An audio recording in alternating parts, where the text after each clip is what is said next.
From the midst of time I have come, born of human spirit. I travel throughout the galaxy to ensure the protection of mankind. In this continuum, hey moral gamers, we're back taking a look at Eternal Champions. This one originally on the Sega Genesis, but now it's on PC through Steam as well. How's this going to stack up? Let's take a look. Now, we're actually looking at the Steam version of it, so my biggest complaint is just going to come out right here and now. Biggest complaint with the Steam one is they don't have a reset button.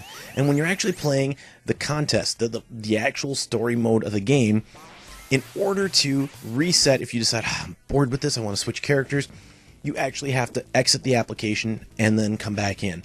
Versus on the Genesis, just reset button, there you go. And sadly, you cannot, when you're losing, you cannot switch characters.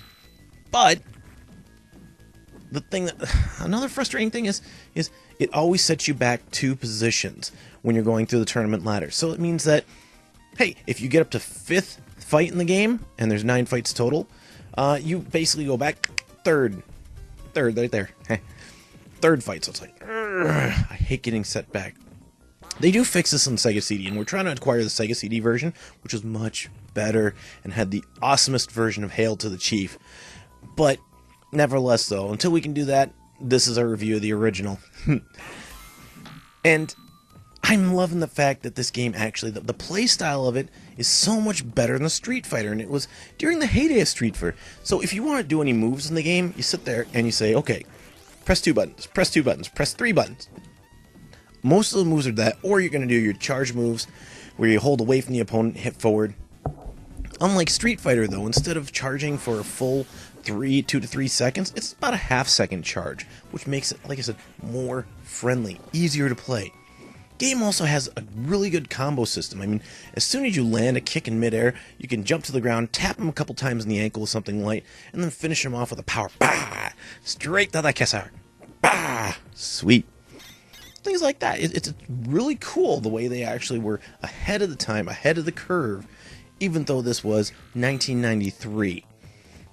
And 1993 also brought us Mortal Kombat, so you're looking at a time where fighting games were really starting to figure out what's going to work, what's not going to work. Cool. Sega seemed to be ahead of it.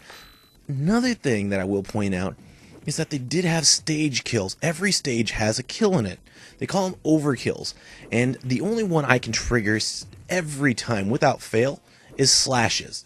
And that one, you're watching it right here. Knock him over, dinosaur munches on him. Okay, he's getting his noms on. It's alright, guys. We're good there. Either way, though, these are hard. Every level has them. They're somewhat rewarding, but they don't give you points or anything. It's not like anything major happens for doing it, so whatever. Question is this game worth your time? And sadly, it hasn't aged as well as some other games. I mean, it looks about as rough as old Street Fighter, old Mortal Kombat. We're talking the original Mortal Kombat, not 2, which actually comes forward fairly well. But it looks rough, and it is an early fighting game, so yeah, graphically speaking, I have to say, no. And then, from a gameplay standpoint, it still plays very well, though.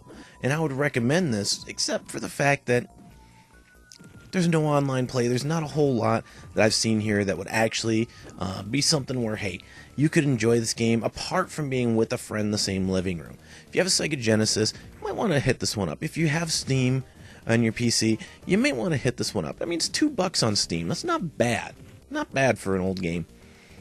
So, from a gamer standpoint, it's a nostalgic game. You play this one because you love nostalgia. It's not going to be one that's going to be a modern favorite or something I would really say, hey, bring it to the future. Morally speaking, as I said, the aforementioned overkill, every stage being able to kill your opponent, you may not like that.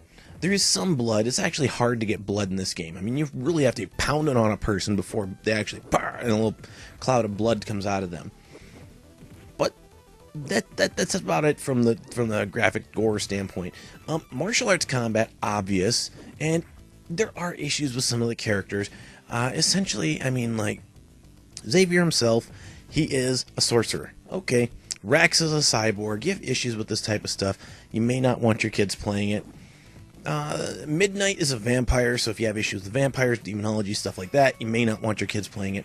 Any of these things would disqualify it. Oh, and Jet and Shadow are addressing somewhat risque, especially for the 80s. So those would be things that would disqualify it from you and your kids playing it. Eternal Champions, though, it's a nostalgically fun fighting game, so it's one that we had some good memories playing. If you like this review, though, hey, please subscribe. Check us out. We're The Moral Gamer, themoralgamer.com. We've got links below. We have more reviews. We have more outtakes. We even have playtimes and stuff where we actually comment while we're playing the video game. If you like that, please subscribe and please check out our website, themoralgamer.com, in the links below.